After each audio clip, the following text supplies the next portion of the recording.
This is a Sports Catastrophe production. Hey there, Heather, ho there, it's Joe Cutastrophe. Welcome to another Sports Catastrophe on this day. And on this day, to end the second year of Sports Catastrophe stuff, December 31st, 1975, it's the Soviet Union and the Montreal Canadiens in one of the greatest games of all time. It was amazing. So, it's the 1975 season. Montreal just came off a playoff series loss to the Buffalo Sabres, and it was not good. How the heck can you watch this to the Buffalo Sabres? Of course, this was kind of the year that Montreal was not really the dynasty yet, but they soon will be a dynasty. And in 1975, the Soviet Union had a great chance. There are two teams, the Soviet Wings and the Red Army team, would head to North America and play exhibition games against select NHL teams and all that. So it was a tough time. But in 1975, they decided to say, hey, you know what? Let's do this. So the Soviet club teams would never play against the NHL teams. But, they were not treated like exhibitions. It was just basically the clash of hockey titans. So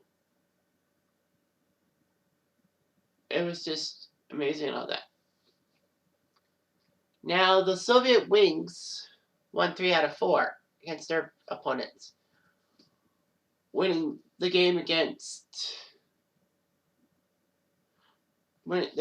Pittsburgh, Chicago, and the New York Islanders. However, the Buffalo Sabres on home turf crushed the Soviet Wings 12-6. Everyone was like, what the heck is going on? So the Red Army team would play 4 games in the state in North America. Their first game was a shellacking of the New York Rangers at Madison Square Garden 7-3. So the Red Army team knew what they were getting themselves into. However, they would have to deal with a groundbreaking team called the Montreal Canadiens. Montreal was the only Canadian team to be asked to play the Red Army. It kind of sucked in a sense because, you could have asked Toronto, you could have asked Edmonton, well, not Edmonton, or Toronto and Vancouver were the only other options, I guess. That's right, I forgot. But anyway, it was huge. But it was just amazing to see and all that. So the Red Army team would then play Boston after this game and beat them before losing the famous one against the Flyers. They're going home. Yeah, they're going home because they were upset over the penalties. And how the Flyers were just basically manhandling their players without much recourse. But things would come to a standstill when we see this game. So it's New Year's Eve 1975. Habs and Red Army playing CBC, bringing it to a national audience. Well, why not?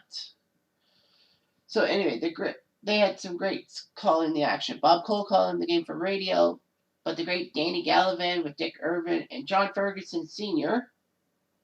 would be on the CBC call with Howie Meeker and this guy named Danny. I don't know what his last name is, but he was a redhead. I think he was. But anyway, yeah, it was amazing.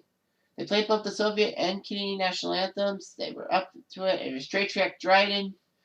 A rematch from Summit Series 72. Although Canada actually alternated Tony Esposito and Dryden each game. So they both got 4 starts, where Straight Track played all 8. Anyhow. So the Habs actually got off to a fast 2-0 start.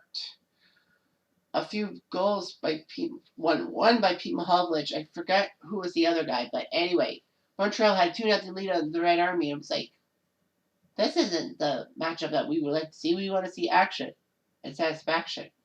The Habs were playing their hearts out. They knew that it wasn't just some simple exhibition game. It was just a way of, having the best Russian club team against the best Canadian club team. The Soviets would come back from 3-1 down to tie the game at 3. And that was how the game ended. The Habs outshot their opponents 38-13. Tretiak, if you watch his goaltending display online, It's amazing how Montreal didn't put more than 3 in the net past Tretiak. He was just that damn good. Dryden didn't seem to be bothered that he gave up 3 goals on 13 shots, but still, I mean, when you're 6'4", you could do better. But anyhow, the Habs were just dominant and all that on Tretiak, but Tretiak showed why he was the best, and that's why showing why Canada just couldn't crush the Soviets in the Summit Series 72 because he was in net and played his heart out. Tretiak, ironically, would be drafted by the Montreal Canadiens, but they knew that he wouldn't be playing in North America. Tretiak entertained the option, but he said no to the end. Tretiak did come over to the States to be a goalie coach, primarily for the Blackhawks, which is why Ed Belfour decided to change his number from 30 to 20.